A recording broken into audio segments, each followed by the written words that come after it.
Hello viewers, I'm Ron Grant. Thank you so much for joining me for this special report. You're watching 284 Media out of Tortola in the Virgin Islands.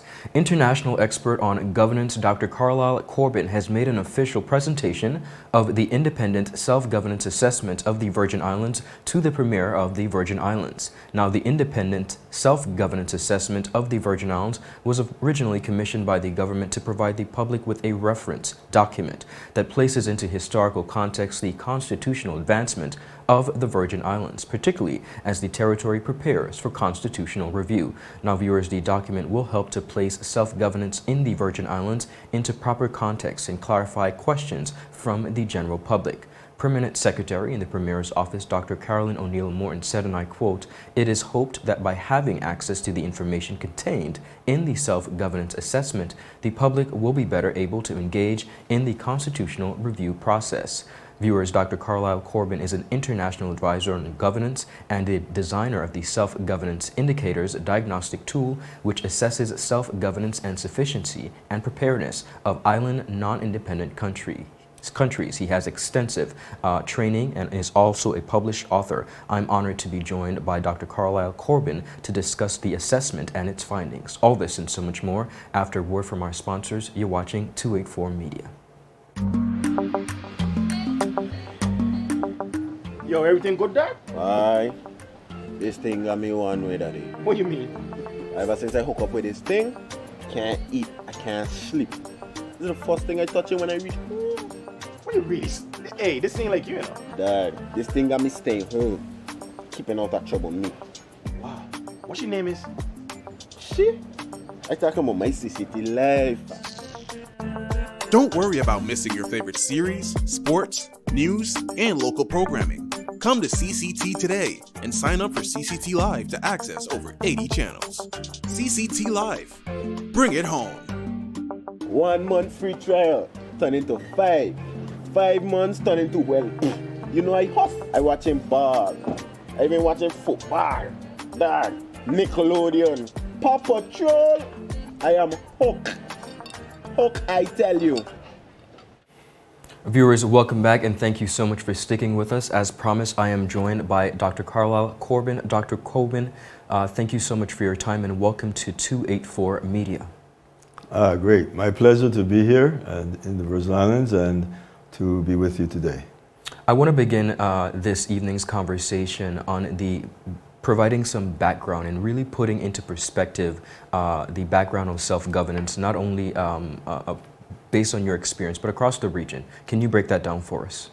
Yes, of course. The Caribbean has the most different models of, various models of governance in any other region of the world in such a small space, particularly with respect to non-independent countries. So there are non-self-governing territories, which are the 6 British overseas territories, as well as the U.S. Virgin Islands, and which are comprise 7 non-self-governing territories of the region, but there are also autonomous countries such as the Dutch-administered territories, and there are the French departments as well as French collectivities. So there are very different models of non-independent governance, and our self-governance indicators examine the extent to which those models meet minimum standards of full self-government. And in the case of non-self-governing territories, we examine the issue of whether the territories have been properly prepared for the attainment of the full measure of self-government, which is a requirement under the United Nations Charter.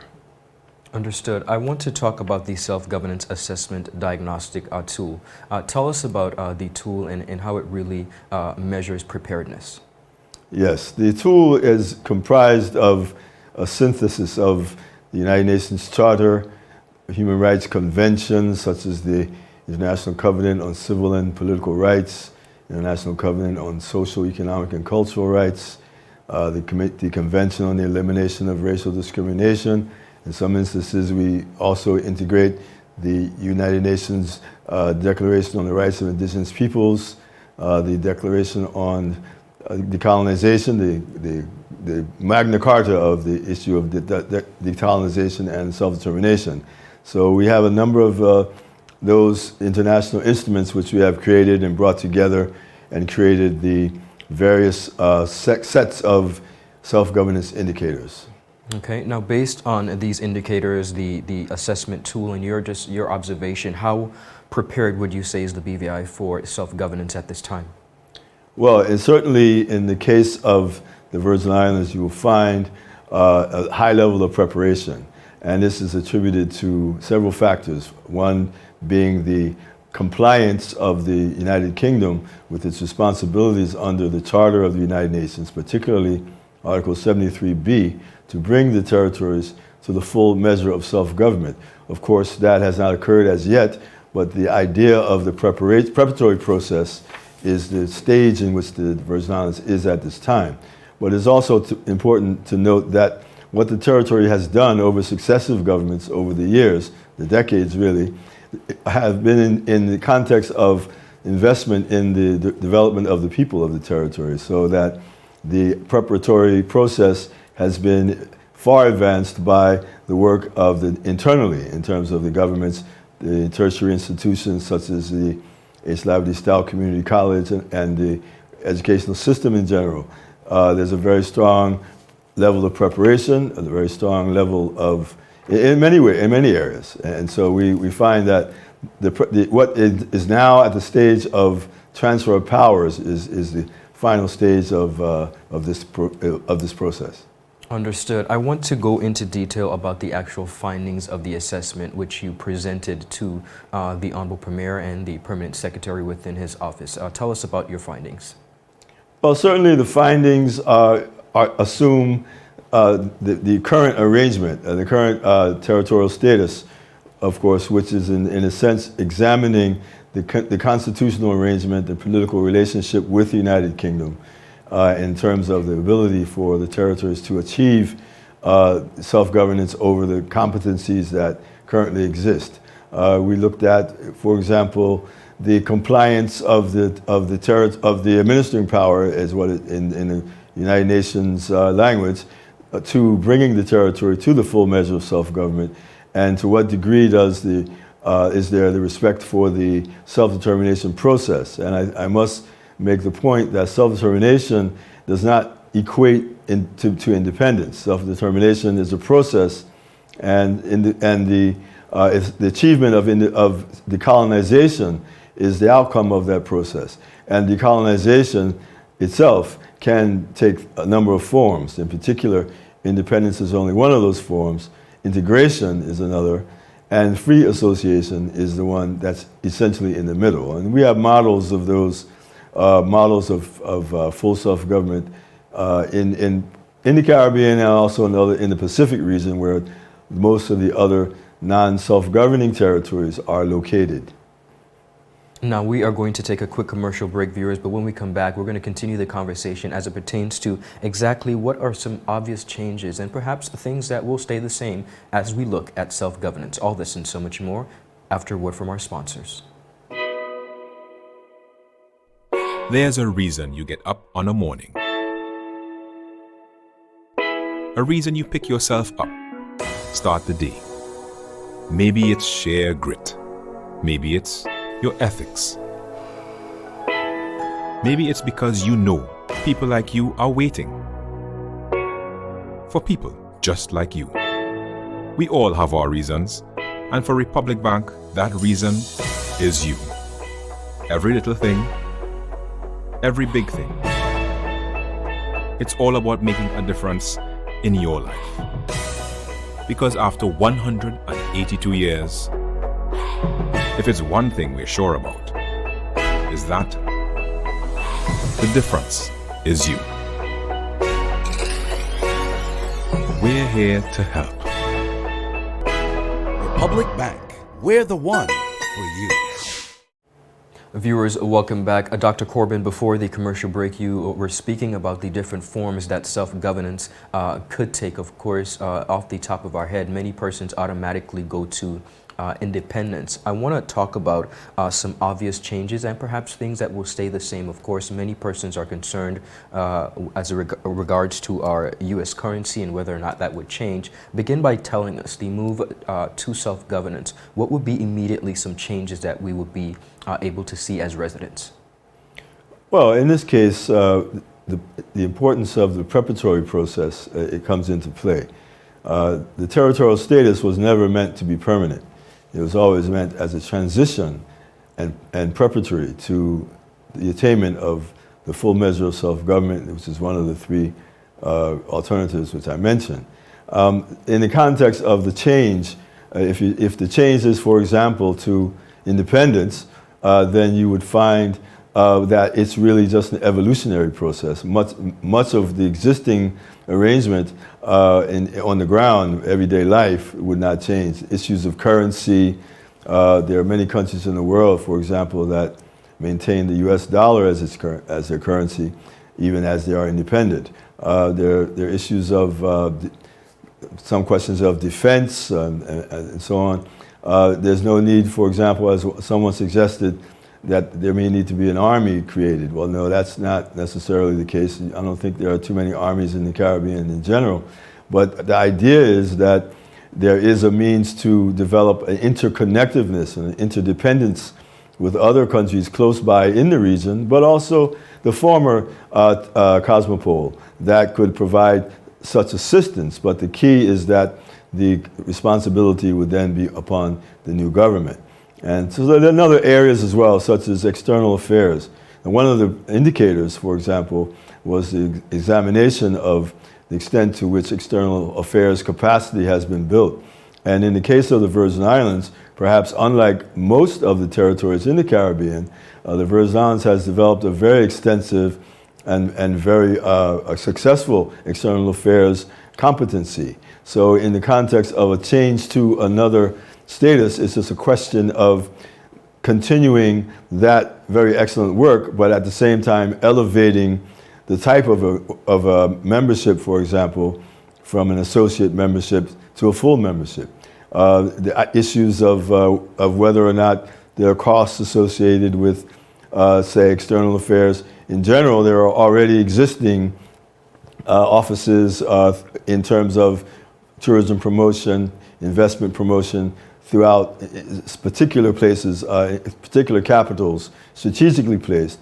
And these can quite easily be transformed into embassies if in fact that were the case and that was the way in which you wish to go. So the idea of costs associated with that are any costs with changing in the context of a change would be quite minimal.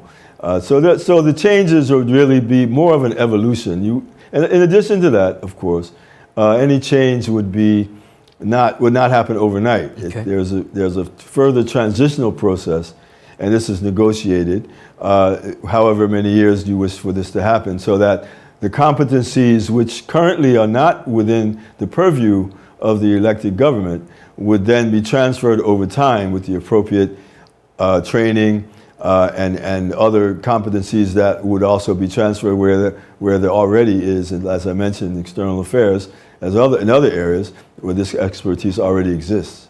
Wonderful. Thank you so much for clarifying that. I want to talk about the steps that would need to be taken if the territory were to decide to move towards self-governance.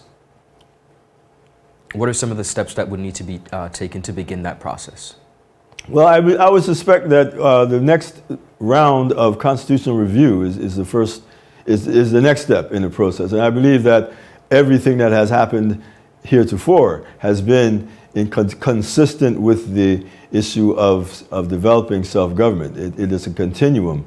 It doesn't begin it begins, but of course it almost never ends, because independent countries as well go through different internal procedures to perfect what their model may be. What has happened, of course, over time in the Virgin Islands is that there have been a number of constitutional reforms that have been undertaken. These are all designed to develop further the competency of the government and the people to develop and to assume what is required under international law for all peoples, and that is for the attainment of the full measure of self-government. So it is a continuum.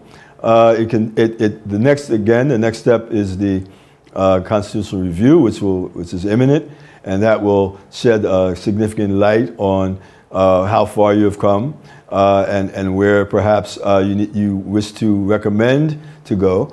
and then that process generates negotiations, followed by the implementation of new measures as it may be seen. So these are all, it's a process. That does not end immediately, it continues. Understood. I want you to speak to the younger generation, particularly in the Virgin Islands, because for many of them, the conversation has not been happening, and I don't think holistically they have understood. I do think by the end of this interview, they would have a much better understanding. But I want to speak to the residents, particularly the younger residents, as it pertains to self-governance. What should we be paying more attention to as residents when we look at the key factors that would allow us to move in this direction?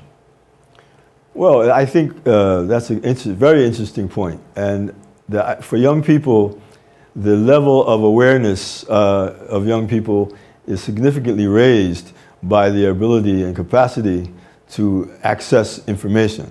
And indeed, the information explosion that we are experiencing, both in terms of electronic, but also the internet and certainly social media, has caused us to have perhaps an over reliance on a wide range of areas of potential ideas, thoughts, and perspectives on this issue. Of course, much of it is needed. There's certainly a need to differentiate between fact and fiction. Of course. And that this is also a challenge, of course, in terms of the wide variety of information sources that are out there. But the main point, I think, and I think young people in the Virgin Islands can follow many of the developments globally, because one of the things that is very critical for us to recognize is that the Virgin Islands, as other territories, are not in isolation. They do not exist in isolation. None of us exist in isolation. I'm from the U.S. Virgin Islands. We don't exist in isolation either. And the idea is that our links with our neighbors, our links with the global community, are all a part of our development process. Correct. And that this is very critical, I think, for us to recognize, so that even when there's a change of status, if there is a change of status, then that would be, if it were to be independence, the idea is really that it would be more of an interdependence, because then you do have the access to many institutions, the United Nations, regional organizations, CARICOM, OECS, all of which are involved to varying degrees already. So you will not be alone, if you will. No territory in the 21st century is alone, and no independent state is alone either, as we can see.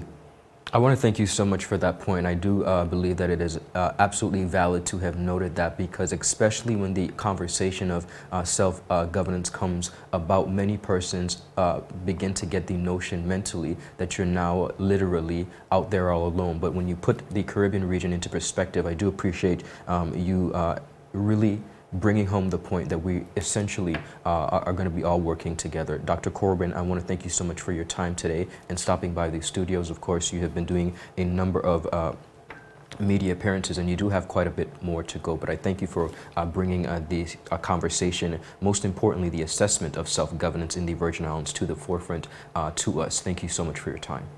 Well, thank you very much for the invitation, and I look forward, hopefully I was able to provide some information and insight, and I wish you all the best as you move forward. Well, thank you so much, viewers. That is all the time we have today. I want to thank you so much for tuning in for this very special report. Ron Grant for 284 Media.